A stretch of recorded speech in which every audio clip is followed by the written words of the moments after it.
Hey Internet, it's RJ. Welcome back. Thanks for tuning into the show today. Now, today's episode, we're going to focus on what may be the best credit card perk or protection out there, and that is credit card fraud protection. So, of course, in typical fashion, we will talk about what fraud protection is. We'll talk about how it happens. We'll talk about the coverages you have to make sure you're covered in case something goes wrong. Of course, we'll talk about the behind the scenes of how, the payment network is helping support this as well, so you know all the ins and outs of your coverage. So, of course, if that sounds interesting to you, then go ahead, press the subscribe button, and let's get to work.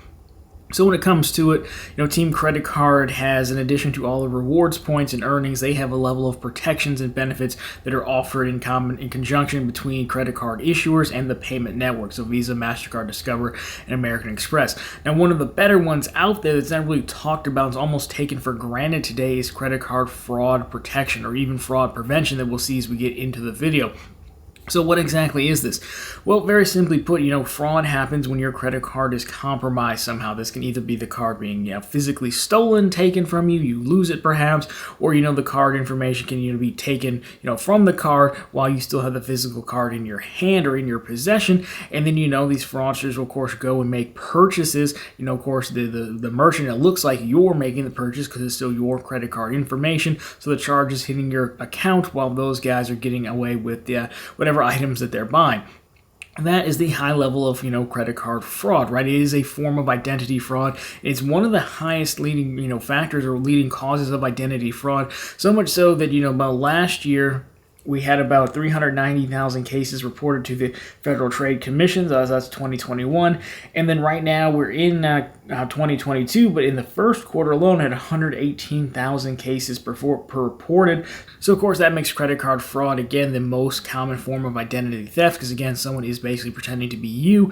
Now, unfortunately, again, it's the highest because it's actually pretty easy, pretty commonplace for criminals to get your credit card information. So some of the more common ways that you're probably familiar with are going to be first and foremost if your card is lost or stolen, right? The physical card. Now, skimmers, you don't hear a ton about those anymore, but skimmers, they were devices, they would put like at gas stations and something basically over, the payment system. Then when you swiped your card in, they're basically taking a copy of it. Now, phishing, so those calls or, scam calls that try to convince people to give them their credit card information.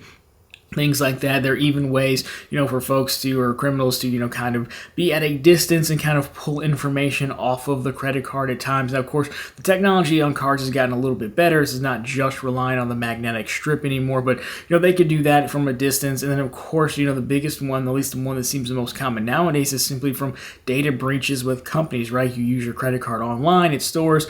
Sometimes you save your card, to your account, what have you. Data breaches happen. They get all of this information, right? So these are the pretty common ways, and of course, when you play this game and you have 10, 15 active credit cards, that's just going to increase your exposure and your risk, substantially.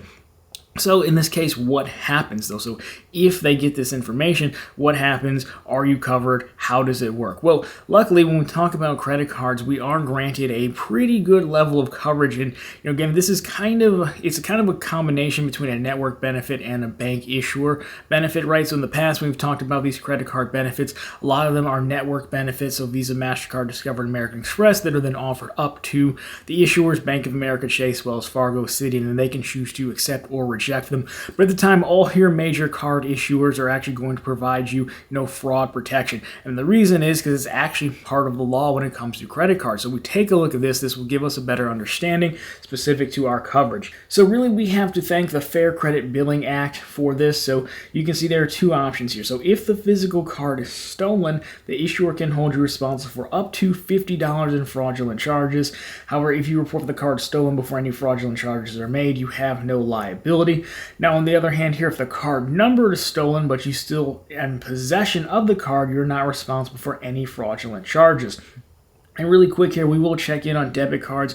Now, debit cards are covered under something different because, Fair Credit Act covers credit products. Debit card's not a credit product, but the card still operates the same and is still just as susceptible to fraud. So you have clearly more options here. So if $0, so you can be held accountable for none of it if you report a physical card stolen before any charges are made, or if your account number is compromised and your report fraudulent charges within 60 days of the date of the account statement showing the charges. Now, you could be held liable to $50 if you report your card stolen within 2 business days of learning about the theft, up to $500 if you report your card stolen more than 2 business days after learning about it, but within 60 days of your account statement date. And then unlimited, basically no coverage if you wait more than 60 days after your account statement is sent to you.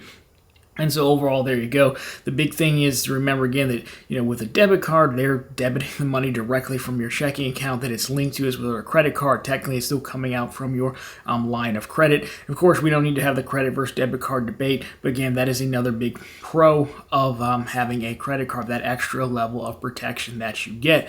And oftentimes, we're going to talk about this in a second, but oftentimes, the credit card companies are even keeping their eyes out for this. But first, let's talk about the process. So let's say you notice something on your statement, you see it first and like, hey, something's going on, I didn't make this purchase, how does this actually work?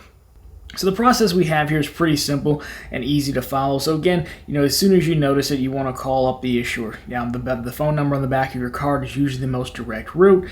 They're going to, take it from there, basically. They're going to get some information from you. They're probably going to go through the charges, and you're going to tell them which ones were you and were not you. They will instantly cancel that card. More than likely, they will even overnight you a replacement card. Now, they're probably going to open an investigation just to check into it, take a look on their end for due diligence, but you should also have those charges either fully reversed or at best, either or at worst, I should say, they will be suspended and you won't be liable for paying those charges until, everything works out and is settled. Now, in addition to that, though, a lot of times the banks end up noticing this first and kind of flagging your account for fraud, and either sometimes just locking it and making you call them, or sometimes locking it and then calling you to let you know. And that's because this is kind of where the partnership between the payment networks and the bank kind of comes into play.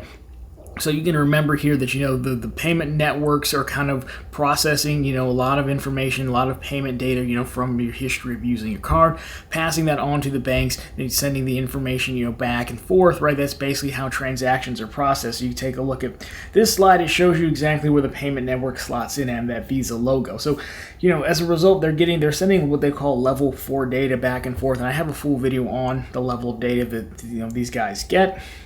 But what they're able to do is basically build up a customer profile, if you will, that kind of tracks, location, types of things that you buy, amounts of money you spend, things like that. That can, of course, again, easily be used to build a customer profile. They're able to kind of quickly fact check that, because again, this happens in a matter of seconds, and say, hey, you know what? So Visa was like, hey, this looks odd. Send it to Chase for approval. I'm like, hey, we noticed this, and then Chase is more likely to just kind of lock the account, decline the charge, and then have you call in. So this does happen a lot, not a lot, but on occasion to folks like us who play this game aggressively. So the best example I have is going to the grocery store and buying a bunch of gift cards to max out my quarterly categories on a Freedom card, right? You can do $500 in one transaction as a limit for the amount you can buy in gift cards. So if you do one, then you have to do a whole nother transaction, so that's 2. And that right there in the course of like 2 minutes is, 500 and a 500 transaction. For like most people, that's actually weird behavior, right? And so more often than not, that's going to get shut down. Then of course you get like the text message or email from Chase to call them and get it unlocked. Or you can even sometimes get a message that says, hey, was this you, to your registered phone number. You could say yes and keep going. So things like that. But that's kind of how it works. But overall, the main takeaway here is that, the benefit of the credit card and fraud protection is that you are not going to be liable. Now, I know in the beginning it said, up to $50, but again, more often than not, banks just say, you know what, don't even worry about it, we got you covered, let's get you that card and keep you spending, right? That's kind of the goal there. So, of course, to that gift card buying point, or more so to the weird purchase behavior point. Now, again, for my credit card enthusiasts, I would never call up the bank and say, hey, I'm going to buy a bunch of different gift cards, right? But, if you're going to make large purchases, you can phone in ahead of time, like, hey, I'm going to make some large purchases, even from this store, just be aware of that, and they can note the account and it won't get locked. Same thing if you're going to travel abroad. You don't necessarily see this traveling state to state, but if you're going to travel abroad, overseas, something like that, you can definitely phone in. A lot of card issuers will even have a remote system where you can just message in, tell them, hey, this is my trip, so they know that, hey, this isn't actually fraudulent, you are where the charges are coming from, right? You can do stuff like that. Now, of course, as far as fraud prevention goes, well, I mean, it's still really tough to kind of protect ourselves from this, right? So, back in the day, it was like, hey, check the card reader, make sure there's no kind of skimmer on there. I am personally a lot more aware of saving my credit cards to accounts now. I generally just enter it in myself instead of saving it on file. And then if you're out and about, actually digital wallets, tap to pay, or using Apple Pay or Google Pay, something like that, is actually a little bit more secure than just using the regular card straight up as well. So these are some level of steps you can take, but of course, if nothing else, if the minimum, you're just going to want to do the classic do a once over on your credit card statement when it comes in the mail, and hopefully that should be enough, combined with the payment network and the bank kind of watching over this as well.